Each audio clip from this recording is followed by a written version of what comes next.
Alright, so here's my Trail 125, CT 125. The bike has just under 700 miles. And the last ride I went on was a muddy ride. So this, I need to clean the chain. So this is my first cleaning actually. So it's still pretty dirty. I didn't wash the bike. I did hose it down though. But you know, hosing it down and washing it is two different things. And I actually didn't use too much pressure when I used the hose. It wasn't any pressure. So anyways, so I'm cleaning the chain now. WD-40 is my choice of cleaner. There's a lot of different cleaners you could use, but I like WD-40 because it actually cuts the grease. Whereas, you know, for example, you use Simple Green or degreaser on the chain, man, that stuff is like, it doesn't work. You know, you have to use so much of it. It's like you have to use a ton of it for it to do anything. WD-40, you need to use only a little bit, and it just, you know, it just cuts the grease so easily. So basically, I just spin the wheel with my hand. It's in neutral, and I just, you know, squirt the chain like so. So this is a non-O-ring chain, right? So it's gonna be a non-O-ring chain basically. Now, so you can see the oil pan, drip pan, I have underneath here. Just need to spin the wheel for a little while. He's got WD-40 on the tire, so when I later on, on next ride I have to be careful, be mindful of that for the first few miles until it flings off.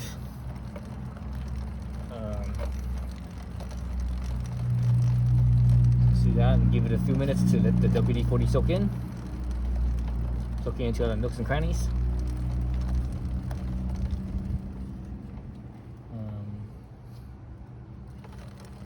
Right? It's actually better to do this after a ride when the chain is still warm. I find that it seems to work a little better that way. So just get whatever old rag here. I have an old terry cloth towel I'm gonna use, and just basically grab it like so.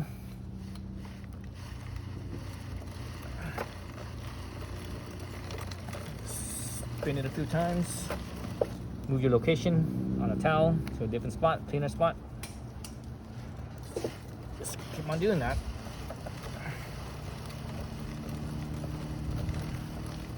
The chain still feels good. I don't feel any kinks or anything like that. Usually when you have a kink, that means you just got too dried out and too crusty. I'm gonna stick the towel underneath the other side of the sprocket to wipe the side of the sprocket, the chain wheel.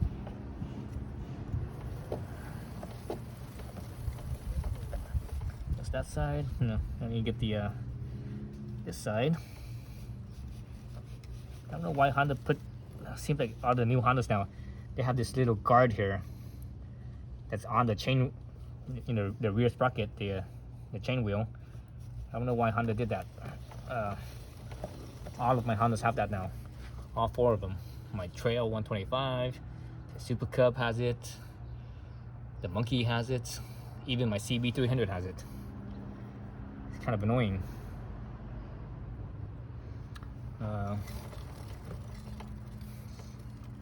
So that was a lot of dirt, a lot of mud. So I'm gonna go. Normally on the street bike, I only need to do this once, but this thing had so much mud that I need to do it again. So I wipe down as much as I can. All right. So I'll go back to this and basically do this again. And that should be enough, I think. Let's roll this through. So you know, I'm doing this, you know, engine off and everything. Never ever do this with the engine on, and you know, there's people out there that are lazy and they do this and they don't know any better. They think, oh yeah, that's an easier way, a faster way. That's how you lose your fingers. You know, something happens, your hand gets caught right here, and it rolls through with the engine running. It'll rip your finger right off. And you see pictures of that on the internet, more than one too. So there's always a dumbass out there. Oh, it's a dummy. You know, they got their Darwin Award. I hate to say that, but it's true. You know, that's the thing with truth. Is that truth is very brutal.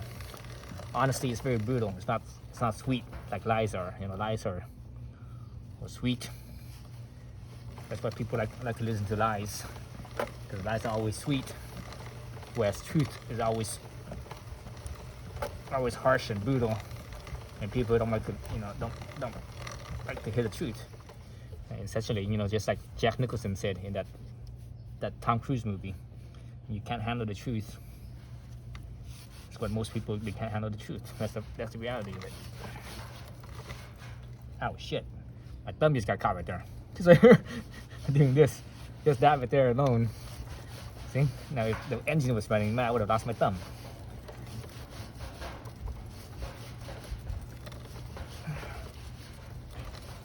So much mud on his thing, so much crud.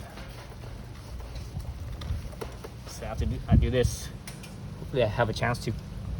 So once this is clean, I'm gonna take the sprocket cover off of the or chain cover off of the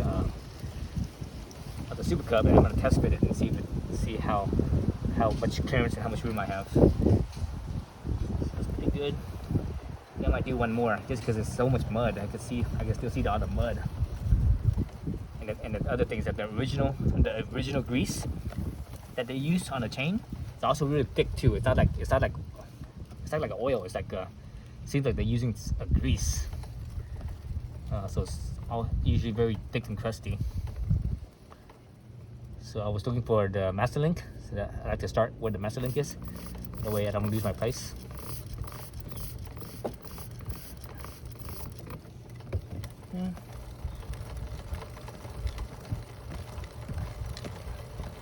Each time I wipe it down and re-soak it with the WD, I can hear it, I'm listening to it, and it sounds better and better each time.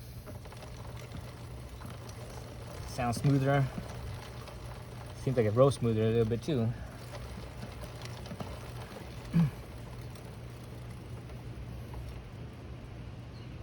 That's pretty good. I don't think I need too much more than that. Clean the chain wheel. The chain wheel is still very I can still see like the grime on it. Usually when I do this, the chain wheel gets very clean. It's just bare metal almost. But in this case it's not. I can still see grime. Even now I can still see grime on it. Seems like I should use more WD. But I don't think I'm gonna waste any more. I think I'm good with that. I think it's good enough.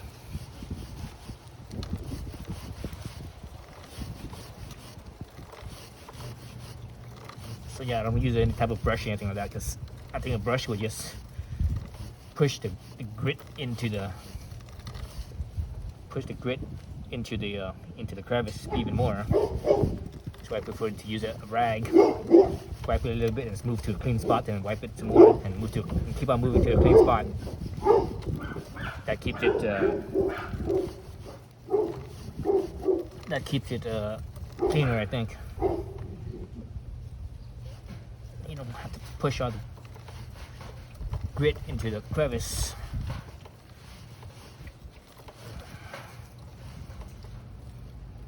Okay, I'm gonna call that good. It's not perfect, but I think it's clean enough. And spinning it like this, I don't hear any grit anymore. No, not really. Well, I should say I don't hear it anymore. I still hear a little bit, but it's a lot better than it was before. And hopefully the next time I do this, it'll be even better, because again, the original factory grease that's on the chain is like, it's very thick, so that's why it's like so crusty. Whereas once you start using your own oil, most of the time historically I've always used gear oil. That's what Honda recommends. But just more recently, I've been using this right here, Lucas chain lubricant. So this stuff is thicker, and it has molybdenum in it. But anyways, this stuff is thicker, so it kind of stays on there more. It's more tacky. It's a little bit more tacky. It's kind of like a chainsaw oil. You know how the chainsaw oil is kind of sort of tackiness and it's a little thicker. So this is a little bit thicker than that. It's slightly tacky, not anywhere near as tacky as a chainsaw oil, but more so than gear oil. So again, I'm looking for the master link, and I'm gonna oil one side, then I'm gonna oil the other side.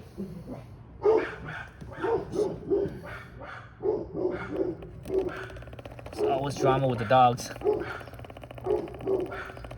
Dogs and the neighbor's dog always, you know, trying to see who's alpha.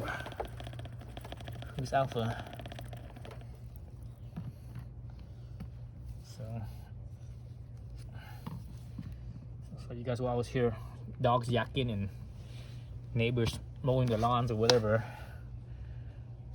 Still see crud here and there, but I'm gonna call that good. Let's see. I'm sure you guys could see this on the camera. Like a little bit of a see that tackiness. See that string? I'm not sure you guys can see that, but it has that. You know, it's stringy, like, you know, like melted cheese, like melted mozzarella. So that a chainsaw does that too. But this one is not as. I don't think this one is as thick, as tacky as the chainsaw, but it's still more tacky than gear oil, a little bit thicker than gear oil. And it seems to me, when I use this Lucas chain oil, it lasts a little bit longer. Normally, when I use gear oil, you know, 500 miles, it's about, you know, after 500 miles, it's pretty much dry. But with this one at 500 miles, it's still, I can still see the chain is still not, you know, still has a little bit of oiliness to it. So it lasts a little bit longer. So that's why I started using it. Well, I should say I started using it because I wanted to try it, and now that I've tried it, I actually like it. So I think I'm gonna stick with the Lucas chain oil. I had thought about using chainsaw oil because this thing is so similar to chainsaw oil. So maybe once I run out of this, I might try chainsaw oil and see how that goes. But my concern with chainsaw oil is that it's so tacky that maybe it's gonna attract more dirt and more crap. But you know, I don't really know. So that's pretty good. I should wipe it down a little bit because I might have put in a little bit too much. So otherwise the oil will fling. But I'm gonna call it good. I'm gonna just leave it like that and call it good. Okay, that's it. That's cleaning and lubing the chain. Thanks for watching.